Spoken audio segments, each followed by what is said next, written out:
الرحمن الرحيم الحمد لله رب العالمين والصلاة والسلام على أشرف الأنبياء والمرسلين نبينا محمد وعلى آله وصحبه أجمعين ومن تبعهم بإحسان إلى يوم الدين أما بعد.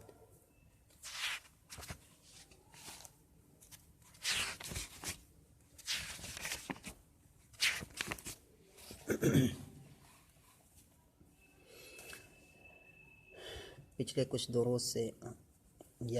کچھ دروس میں ہم متنبی کے اشعار پڑھ رہے تھے اور ابھی بھی اسی کا کلام جاری ہے. متنبی جو کہ مشہور شاعر گزرا ہے، کافی باتیں اس کے بارے میں پیچھے بتائی جا چکی ہیں، یہاں پر اس کا اعادہ کرنا مناسب نہیں ہے. اور پچھلے درس کے اندر جو شعر ہم پڑھ رہے تھے یا جس شعر کا دراسہ چل رہا تھا وہ یہ شعر تھا: وَمِنَ الْعَدَاوَةِ مَا يَنَالُكَ نَفْعُهُ وَمِنَ الصَّدَاقَةِ مَا يَضُرُّ وَيُؤْلِمُ.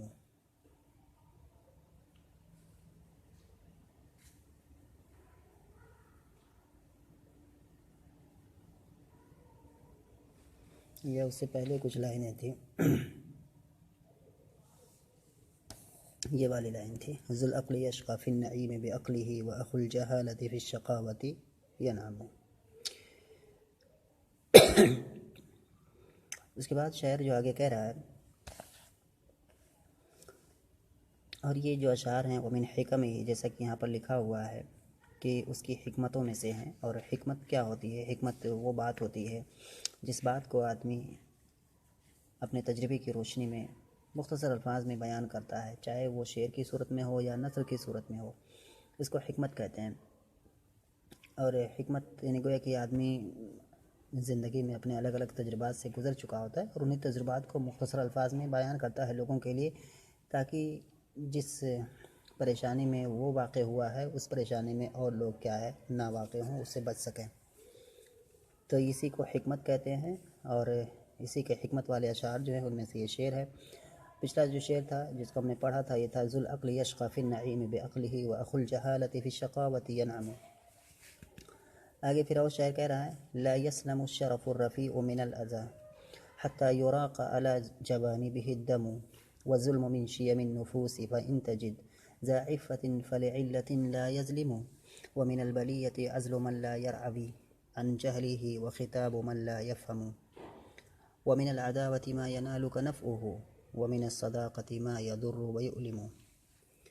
یہاں شاعر کہہ رہا ہے کہ جو شرف رفیع، لا یسلم الشرف الرفیع،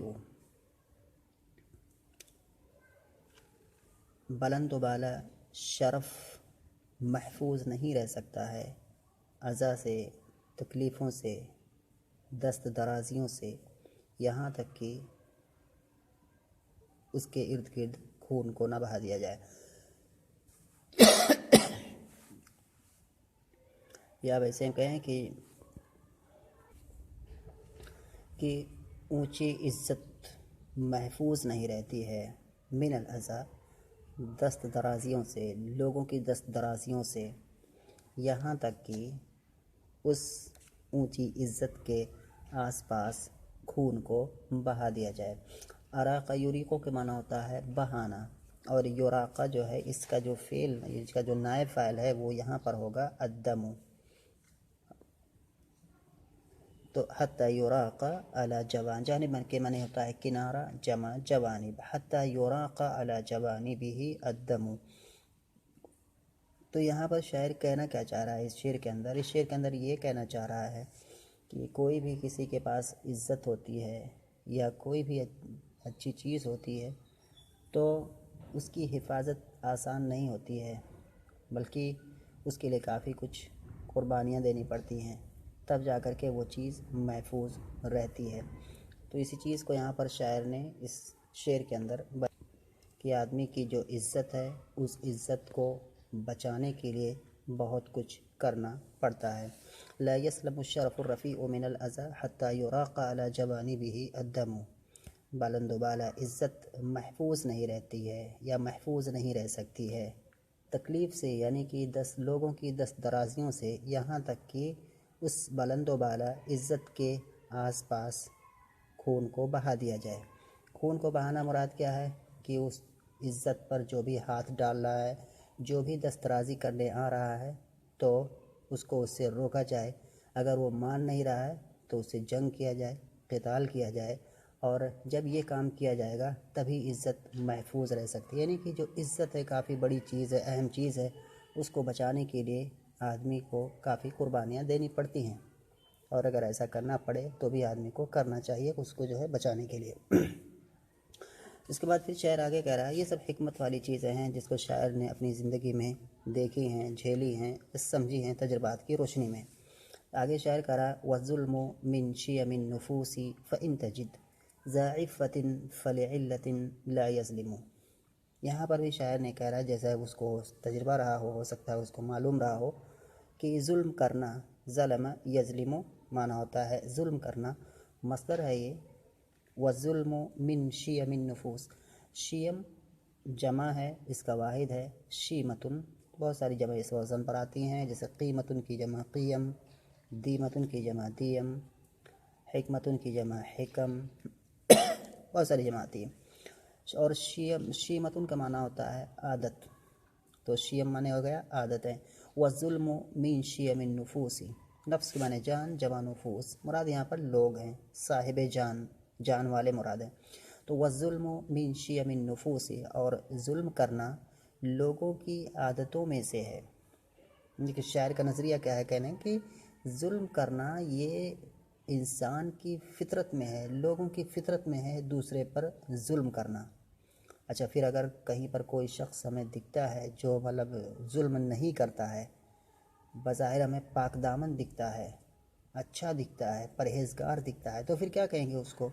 تو شاعر کہہ رہا ہے کہ وہ پھر کسی سبب سے ظلم نہیں کر رہا ہے، اس کی کوئی وجہ ہوگی، لیکن اگر وہ وجہ ہٹ جائے گی تو یہ بھی ظلم کرے گا۔ یہ شاعر کا اپنا نظریہ ہے، اپنا کہنے کا اس کا طریقہ، اپنا انداز اس کا ہے، یا اس کی اپنی سوچ ہے، جو کہہ رہا ہے کہ وَالظُّلْمُ مِنْ شِيَمِ النُّفُوسِ، اور ظلم کرنا لوگوں کی عادتوں میں سے ہے۔ فَإِن تَجِدْ ذَا عِفَّةٍ، بس اگر تم پاؤ، ذا عفہ، عفتن کا معنی ہوتا ہے پاک دامنی، عفہ یا عفو بب ضربہ زبو سے آتا ہے، عفہ ذا عفتن، پاک دامنی والا، یعنی کہ پاک دامن۔ فَإِن تَجِدْ، پھر اگر تمہیں ملے یا اگر تم پاؤ کسی پاک دامن انسان کو، کس حالت میں؟ اس حال میں کہ وہ ظلم نہیں کر رہا ہے، معنی یہی ہے۔ فَإِن تَجِدْ ذَا عِفَّةٍ، اگر تم پاؤ کسی پاک دامن انسان کو، فَلِعِلَّةٍ لَا يَظْلِمُ، تو وہ کسی علت کی وجہ سے، کسی سبب کی وجہ سے ظلم نہیں کر رہا ہے۔ تو یہ معنی اس کا ہو گیا واضح طور پر، واضح ہے معنی۔ اس کے بعد شاعر کہہ رہا ہے وَمِنَ الْبَلِيَّةِ عَزْلُ مَنْ لَا يَرْعَبِ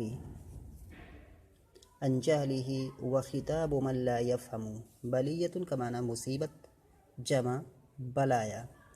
عزل مصدر ہے عزل فعل کا، جس کا معنی ہوتا ہے ملامت کرنا، عزل، عزل من لا يرعبی، ارعبا یرعبی، اس کا معنی ہے باز آ جانا، باب افعلال سے ہے، یہ فعل مضارع ہے، اس کی لا کے ذریعے سے نفی کی گئی ہے، یعنی کہ اس پر لا نافیہ داخل ہے۔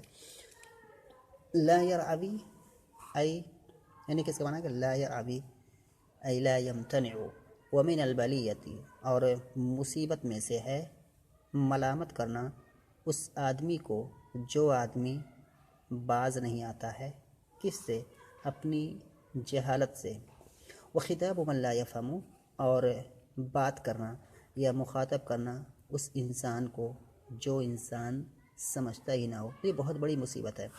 کوئی آدمی اگر اپنی جہالتوں میں ڈوبا ہوا ہے، اپنے غلط کام میں ڈوبا ہوا ہے، اور وہ بالکل اس سے ہٹتا نہیں ہے، اس سے باز نہیں آتا ہے، تو ایسے آدمی کو ملامت کرنے سے کیا فائدہ؟ اس پر کچھ بھی اثر نہیں کرے گا۔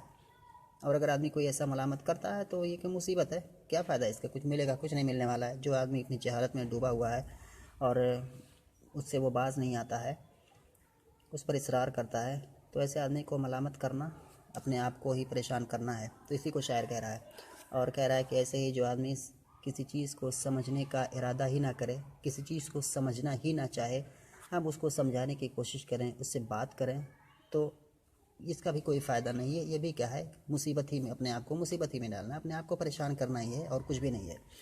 تو شاعر یہی کہہ رہا ہے وَمِنَ الْبَلِيَّةِ أَزْلُ مَنْ لَا يَرْعَوِي عَنْ جَهْلِهِ وَخِتَابُ مَنْ لَا يَفْهَمُ، اور مصیبت میں سے ہے اس آدمی کی ملامت کرنا جو آدمی اپنی جہالت سے باز نہیں آتا ہے، اور اس آدمی کو مخاطب کرنا یا اس آدمی سے بات کرنا جو آدمی سمجھتا ہی نہ ہو یا سمجھتا ہی نہیں ہے۔ جس کو ہم دیکھیں گے اس جملے کو، تو یہ مبتدا خبر ہے، در حقیقت مبتدا خبر کی یہ ترکیب ہے۔ من البلیتی یہ خبر مقدم ہے۔ کیسے ہے یہ؟ من حرف جر ہے، البلیہ مجرور ہے، جار مجرور یہ متعلق ہو جائے گا کسی مناسب کلمے سے جو یہاں پر محذوف ہوگا، جو بھی عام طور پر مانا جاتا ہے کائن یا مستقر۔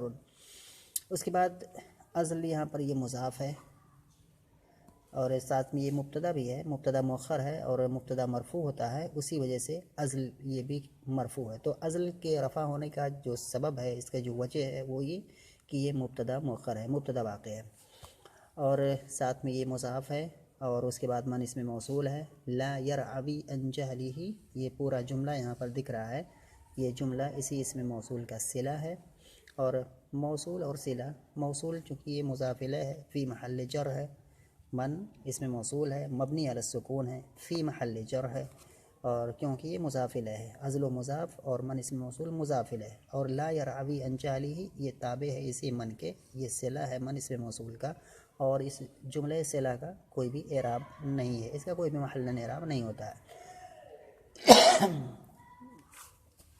اس کا محل کوئی بھی اعراب نہیں ہے۔ اچھا، اب اس طریقے سے بات کیا کریں گے، ازلو یہ مضاف، اور من لا یرعوی عن جہلہ یہ پورا مضاف الیہ، مضاف اور مضاف الیہ سے مل کر یہ معطوف علیہ ہو جائے گا، واو حرف عطف، خطاب یہاں پر مضاف، اور من اس میں موصول، لا یفہم یہ بھی صلہ، موصول اور صلہ یہ مضاف الیہ، خطاب کا خطاب مضاف الیہ سے مل کر کے یہ معطوف ہو جائے گا ازل پر۔ اب یہاں پر ایک معطوف علیہ ہو گیا، وہ کیا ہے؟ ازل من لا یرعوی عن جہلہ، یہ پورا معطوف علیہ ہو گیا، واو حرف عطف ہے، خطاب من لا یفہم یہ معطوف ہے، معطوف علیہ اور معطوف یہ اگر ہم دونوں کو جوڑیں گے ایک ساتھ میں تو یہ پھر مبتدا ہو جائیں گے، یا ہم اسی کو مبتدا کہیں، ازل من لا یرعوی عن جہلہ، اور بعد والا اسی کا تابع ہے یعنی کہ اسی پر معطوف ہے، تو یہ بھی مبتدا ہو جائے گا علی سبیل التبع۔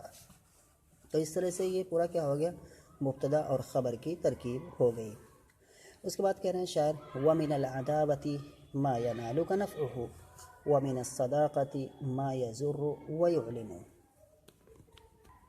اس کے بعد اگلا جو شعر ہے اس کے اندر شاعر کہہ رہا ہے کہ جو دوستی اور دشمنی ہوتی ہے، تو علی العموم جو ہے ہم کسی دشمنی کی ہم برائی نہیں کر سکتے، یا علی العموم ہم کسی دوستی کی تعریف نہیں کر سکتے، بلکہ بعض دشمنی ایسی ہوتی ہے، دشمنی اور دوستی، تو بعض دشمنیاں ایسی ہوتی ہیں کہ ان میں فائدہ بھی ہوتا ہے، اور بعض دوستیاں ایسی ہوتی ہیں کہ ان میں نقصان ہوتا ہے۔ اسی چیز کو یہاں پر شاعر کہہ رہا ہے وَمِنَ الْعَدَاوَةِ مَا يَنَالُكَ نَفْعُهُ، اور دشمنی میں سے ہے وہ دشمنی، اور دشمنی میں سے ایک وہ دشمنی ہے ینالک نفعہ جس کا فائدہ تمہیں پہنچتا ہے، وَمِنَ الصَّدَاقَةِ مَا يَضُرُّ وَيُؤْلِمُ، اور دوستی میں سے ایک وہ دوستی ہے جو تکلیف دیتی ہے اور نقصان پہنچاتی ہے، یا جو نقصان پہنچاتی ہے اور تکلیف دیتی ہے۔ تو اس طرح سے بتایا کہ دوستی دو طرح کی ہوتی ہے، ایک دوستی بظاہر ایک دشمنی ہوتی ہے، بظاہر دشمنی ہوتی ہے لیکن وہاں پر کیا ہے اندر فائدہ بھی ہوتا ہے، اور ایک دوستی ہوتی ہے بظاہر دوستی ہوتی ہے لیکن اس کے اندر کیا ہے دشمنی چھپی ہوتی ہے۔ یہ بھی کیا ہے شاعر کہہ رہا ہے حکمت والی بات ہے۔ آگے شاعر کہہ رہا ہے ومنہا، منہا سے مراد کیا ہے؟ ومنہا، ہاں کی ضمیر کہاں جا رہی ہے؟ یہاں پر ہے ومن حکمہ، تو یہ جو حکم ہے حکمتن کی جمع ہے حکم، ومن حکم، اور حکم کیا ہے یعنی کہ حکمت والی بات ہے، ومن حکمہ، اور تو منہا سے مراد حکمہ، اور اسی حکمت بھری باتوں میں سے یا اسی حکمت والی باتوں میں سے یہ اشعار بھی ہیں، اور یہ اشعار بھی اسی شاعر متنبی ہی کے ہیں جس کی وفات 354 ہجری میں ہوئی ہے۔ تو کہہ رہے ہیں کہ اسی متنبی کی حکمتوں ہی میں سے یہ بھی اشعار ہیں۔ شاعر کہہ رہا ہے وَمَن يَجْعَلِ الزِّرْغَامَ بَازًا لِصَيْدِهِ تَصَيَّدَهُ الزِّرْغَامُ فِيمَا تَصَيَّدَ۔ وَمَن يَجْعَلِ الزِّرْغَامَ، زرغام کہتے ہیں شیر کو، الاسد خوخار شیر، اس کو زرغام کہتے ہیں۔ زرغام اس کی جمع آئے گی زراغم و زراغمتو۔ فعل کہتے ہیں کوئی آدمی بہادر ہو جائے، شیر جیسا بہادر ہو جائے، ایسے اس کا معنی اسد کا ہے۔ زرغام کا جو اصلی معنی ہے وہ ہے شیر، لیکن ایک مجازی طور پر اس کا استعمال ایک بہادر انسان کے لیے بھی کیا جاتا ہے۔ جو آدمی بہادر ہو اس کو بھی شیر کہا جاتا ہے۔ تو یہاں پر لیکن معنی یہاں پر کیا ہے، یہاں بہادر مراد نہیں ہے، یہاں مراد شیر ہی ہے۔ اور کہتے ہیں کہ زرغمہ یا تزرغم فلان یا زرغم فلان، کوئی آدمی بالکل بہت بہادر ہو جائے، شیر کے مانند ہو جائے بہادر، تو اس کو لیے ہم کہتے ہیں زرغمہ یا تزرغمہ۔ وَمَن يَجْعَلِ الزِّرْغَامَ بَازًا، باز اصل میں یہ حمزہ کے ساتھ ہے، باز، با ہے، زا ہے، بیچ میں حمزہ ہے، باز، لیکن تخفیف کر دیا گیا یہاں پر حمزہ آسان بنانے کے لیے، اس کلمے کو حمزہ کو الف سے بدل دیا گیا ہے تو باز ہو گیا، باز۔ باز ایک مشہور پرندہ ہے، عقاب اسی کی نسل اسی کی فیملی کا ہے، جو باز ہوتا ہے، اور کوئی باز کو جانتا ہے، باز کسی کو کہتے ہیں۔ اس کی جمع آتی ہے بِزَانٌ، جو حمزہ ہے اس کا اعتبار کریں گے تو بِزَانٌ ہو جائے گا، اور تخفیف کریں گے جمع میں بھی تو وہاں بھی ہو جائے گا بیزان، تو بِزَانٌ اور بیزان دونوں جمع آتی ہے۔ ایسی ہی ایک اور باز کے لیے ایک اور کلمہ آتا ہے بازی، بازن، جیسے قاضی ہوتا ہے قاضی، لیکن اس کو قازن پڑھا جاتا ہے مطلب اس میں تخفیف کے ساتھ، ایسے ہی بازی ہوتا ہے بازی، جیسے البازی۔ تو بازی جو ہو گیا اس میں بھی بازی جو الف لام نہیں ہے یا مضاف نہیں ہے تو اس کو تخفیف ساتھ پڑھیں گے تو بازن ہو جائے گا۔ اچھا بازن کی جمع آ جائے گی بزاتن، جیسے قازن کی جمع قزات آتی ہے۔ تو وَمَن يَجْعَلِ الزِّرْغَامَ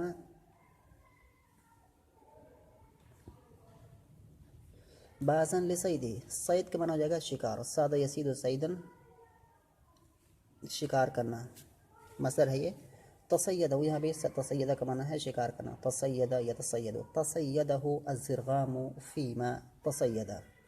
یہاں شاعر یہ کہنا چاہ رہا ہے کہ کوئی آدمی کسی کام کو کرنے کے لیے جس کا سہارا لے رہا ہے، چاہیے کہ وہ آدمی معتمد ہونے کی، جس پر یقین کیا جا سکے، جس پر اعتماد کیا جا سکے، قابل اعتماد آدمی ہو، تبھی اس کا وہ کام، اس کا وہ مقصد پورا ہوگا۔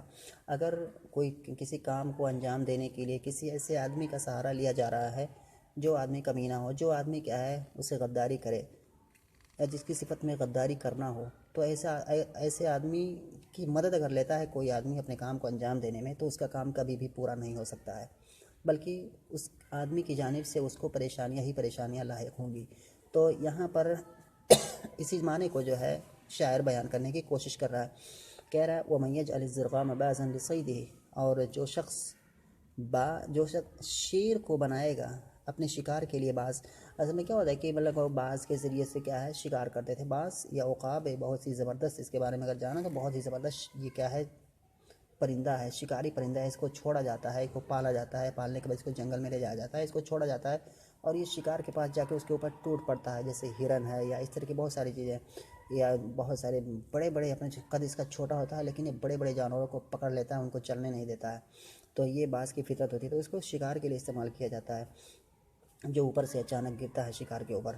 تو وَمَن يَجْعَلِ الزِّرْغَامَ بَازًا لِصَيْدِهِ، اور جو آدمی اپنے شکار کے لیے شیر کو بطور باز استعمال کرے گا، تصیدہ الزرغام فیما تصیدہ، تو انجام کیا ہوگا کہ شیر اس آدمی کا ہی شکار کر لے گا، فیما تصیدہ، فیما یعنی کہ ان تمام چیزوں، ان جملہ چیزوں کے اندر، تصیدہ جس کا یہ شکار کرے گا۔